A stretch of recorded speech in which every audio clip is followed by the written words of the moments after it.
maybe of a big teacher walkout. Oklahoma just had a teacher walkout for 9 days. What would be the impact of a walkout like that, a work stoppage of that magnitude? I can't even begin to imagine what that's going to do to our students and to our families. It can have implications for testing, it can have implications for funding, it may have implications for graduation for some students and maybe their college admittance. What's your message to teachers right now? Stay on the job, stay in your positions, show up for work on Thursday, continue your negotiations with the governor and the legislature. I've long been a proponent and very vocal that our teachers deserve more pay. As a matter of fact, I released a plan probably about a year ago, not only to give them a meaningful raise, but also with a funding idea of how we could have that money in place for them. So I think there are solutions to this problem, but hurting our families and our children are not one of them. So you're encouraging teachers to not walk out. What other recourse do they have at this point? Because it seems like the threat of a walkout is what has gotten the governor to come to the table with a proposal. Well, but it's, with all due respect, it's not the governor's job. It's our locally elected governing boards who are responsible for setting teacher salaries. And we've done a lot with Prop 123, and while some say it wasn't a mandate for it to go to teacher salaries, it has for many, many districts that I've talked to. They made it a priority with their administration and their governing boards to get that money to our teachers. I mentioned a district who shall remain nameless this morning at the board meeting, but they got their citizens to pass an override for the first time in a decade so they could give their teachers raises. With our teachers not being state employees, the answer is different at every district within the state. But to be clear, it's not like Prop 123 could accomplish a 20% teacher raise. It seems like the districts that I've looked at that have done the Prop 123 raises, it's been about 2%, maybe 2.5%. Well, my Prop 301 plan was advancing an 11% increase. So this issue of teacher pay has been around for a long time, for years and years. We've got thousands of unfilled teacher positions. Who missed the signals to land us in the spot we're in now? Well, it's, you know, I don't think anybody deliberately tried to get it here, but the reality is we have a different economic situation than many of the states we compare ourselves to. We early on did some work looking at Massachusetts, which, believe it or not, is very demographically similar to Arizona. Same number, roughly, population-wise, same number of student enrollment, roughly, you know, for their student enrollment.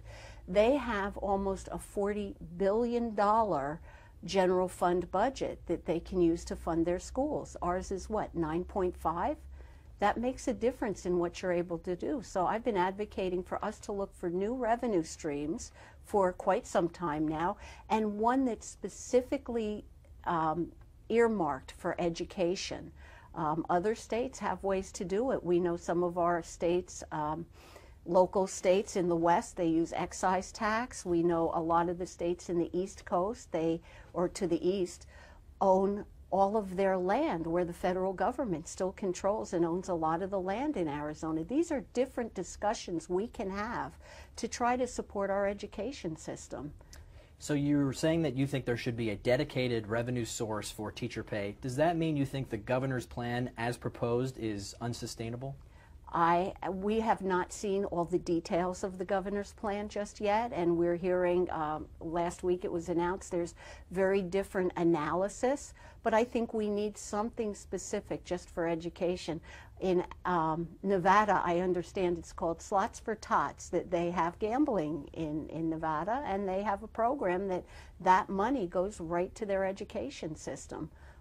Not that one, but we need something in Arizona that supports our teachers. One idea that's been bandied about in the last week that's controversial is legalization of marijuana. I was vehemently opposed to Prop 205 when it was on the ballot last time. I don't think we should be funding our education through vices that do not serve people well.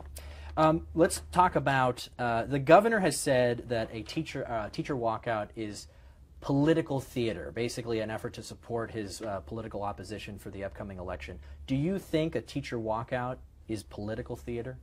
I believe the way this one's being orchestrated could be considered political theater. I reported to the board this morning that the two gentlemen who are at the head of this organization and this walkout, one, according to our public portal, is only a provisionally certified teacher.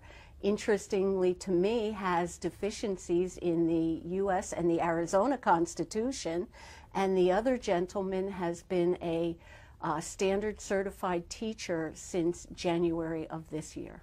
So you have some questions with the leadership, but there have been thousands of teachers taking part in walk-ins and demonstrations for the last several weeks. That can be a political organization. Is a walkout legal in your view? First of all, in my opinion, what we're talking about doing on Thursday of this week, a walkout is a nice term for it. It is a strike, plain and simple. And in Arizona, it is not legal for teachers to strike. There's a 1971 Attorney General opinion, and that is still good law as far as we've been able to investigate. That's what we've been told. And it is not legal for them to strike in Arizona. What are the potential ramifications of that? One of the potential ramifications could be to their certification.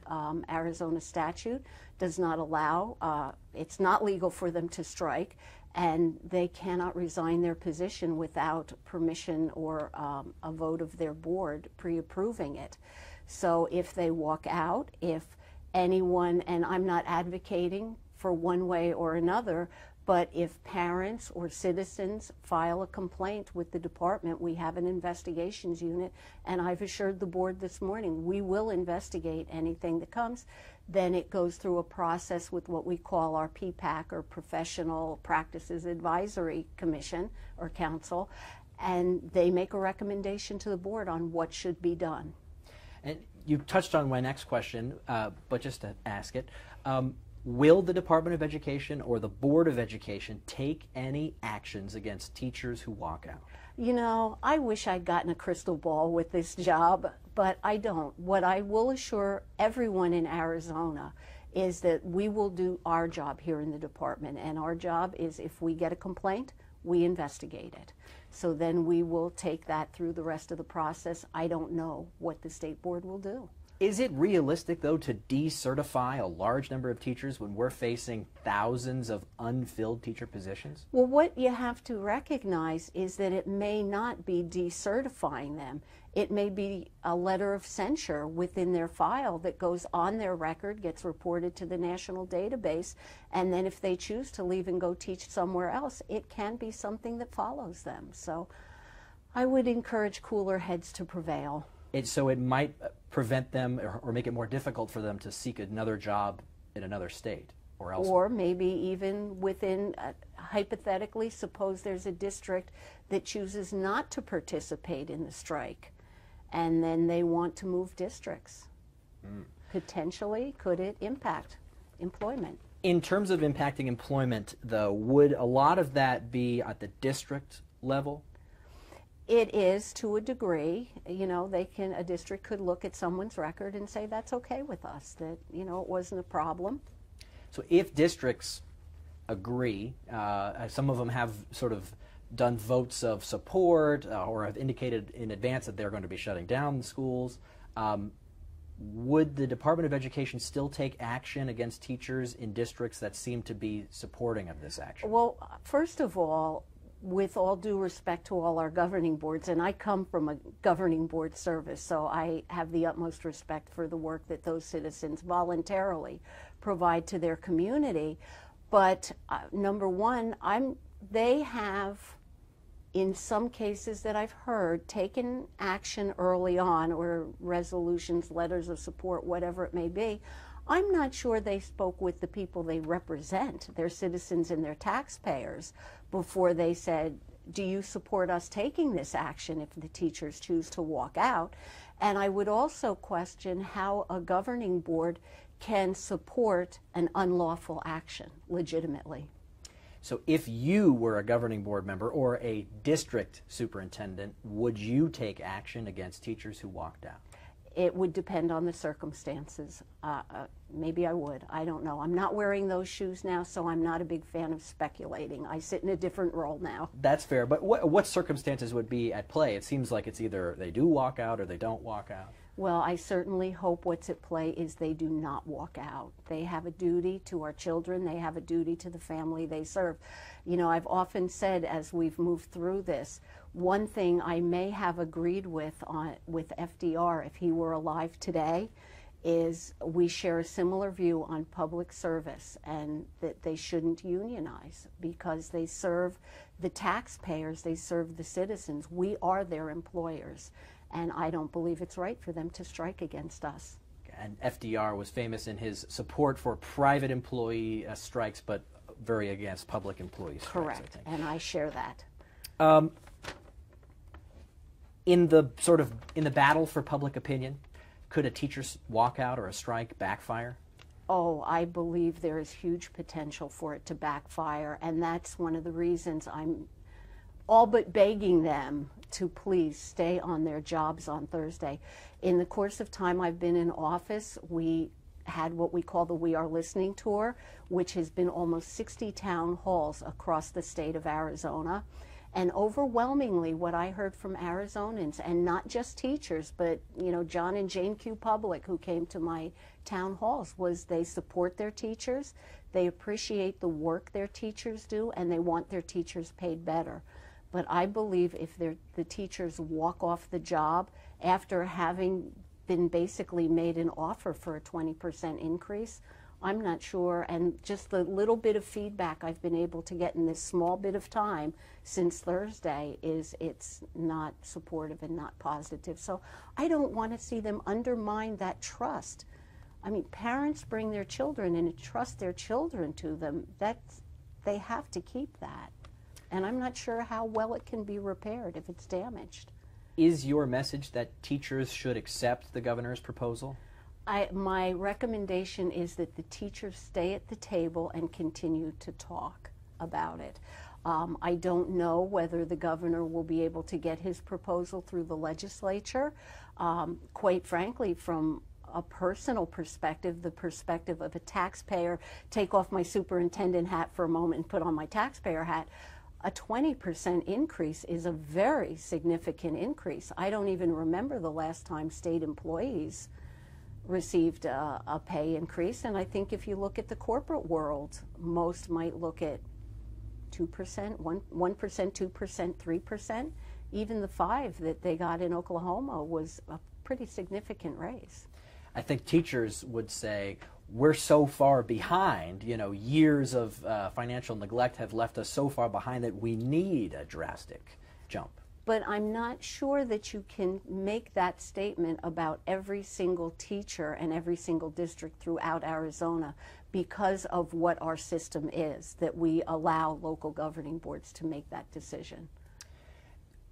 Okay. I was just thinking, ideas are popping into my mind, which is like, well, would you support some sort of standardization of pay? Because it seems like you're saying there's maybe a stratification of pay. Some districts have higher pay than others. Some are very low. Some are, up there.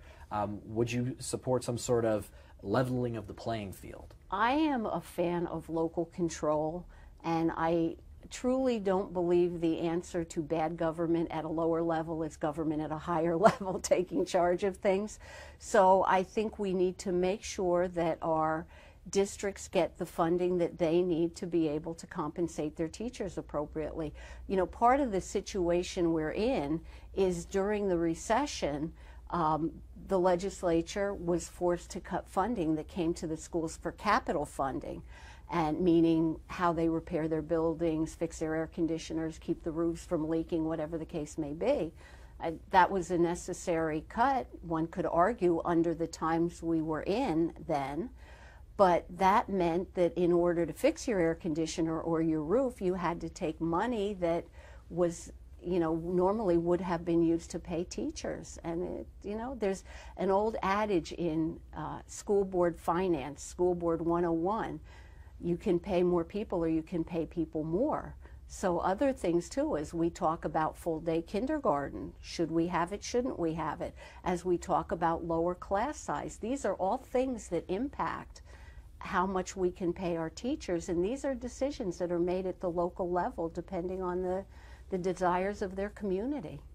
So do you think the answer to Arizona's teacher pay and school funding problem is that local districts need to aggressively pursue overrides? I think we need to look at a funding source for education. I've said that to you before already. I think we need to look at something that's dependable, consistent. You know, I've advocated for an increase in Prop 301 from 0.6 of a cent to a full penny, would generate about an additional $400 million into our state funding, give or take. But the problem I have with that, even with advocating for it, is I don't like sales tax because I think it hurts the people we most want to help, our low-income families. But yet that's the mechanism we have in place right now. So I think it's up to us as leaders to look at new mechanisms and what can we do for our schools. I think we can earmark, if we take funding to the school, you know, suppose we come up with some new panacea for school funding. You know, we can say this pool has to go to teacher salaries. We did that with Prop 301, but not as much money as you would think. When we passed 301, we were told as voters it was going to teacher salaries. Well, only about 55% of it actually does. So we can earmark it in that way and let the governing boards disperse it how they will. So if you're saying one of the solutions is a tax increase, that would require a ballot initiative, correct? Mm-hmm. And there's a deadline, if I'm not mistaken, of July to get an to get the requisite signatures and have it qualify. Do you think teachers would be better served not walking out but pursuing a ballot initiative instead? I would like to see anything they would pursue rather than walking out on our children and our families. Again, I think it's not just a matter of what it does or doesn't do financially. I think a huge piece of this is the breach of trust with the public and the people they serve. And I think that has to be protected at all costs. But specifically with respect to the ballot initiative, do you think that's something teachers should be looking at? I think they could certainly pursue that. I don't know whether they would do that through the union. Maybe that's something productive that Red for Ed could do to see. It could be referred by the legislature. They're still in session. So that's an alternative. I think that would be an important thing to do. I don't know what I've heard on my listening tours. People are supportive of that. You know, that particular plan, maybe not.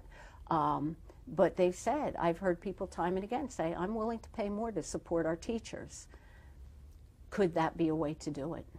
Interesting. Yeah, in a state that's historically skeptical of tax increases, you think, based on what you've heard, there could be support for something like this. You know, it's one of those interesting areas because what I've heard, and again, overwhelmingly, I would say that's the #1 topic that I heard on my listening tours: teacher salaries and support for our teachers. Does that necessarily equate to a yes vote when people go to the ballot box? I don't know. But all I can say is that's what I've heard from them. So let me ask you 2 last questions because I think we're getting shout out if we're getting close to time, right? Yep. 2 last questions here. What happens to kids who rely on free and reduced price lunches at their schools if the schools have to close? What we're going to be doing, and hopefully by tomorrow at the latest, is, and we've already begun to do it, is we are issuing guidance to our schools and we call them LEAs, local education agencies, about what they can and can't do. Some have asked us, can we provide it at a different location? Can we keep the school open just to provide the lunch? But we have implications for our students on free and reduced. We have special education students who have IEPs, individual education plans. The services provided by those plans are what is mandated in the plan and must be followed through on. There are a lot of implications for this I think people haven't thought through. And the ones who are going to get hurt are going to be our children, and that is wholly unacceptable to me. Right. Do schools have a legal mandate to provide services for individuals with disabilities? And if they're not, what are the potential ramifications? They must provide those services. So that is a case where there are questions about the number of days. We have a 180-day school year, but within that there's amount of time that is required, instructional time. That varies depending on the grade level. But our students with IEPs, those services must be provided, and that's information, you know, that needs to be provided to the parents.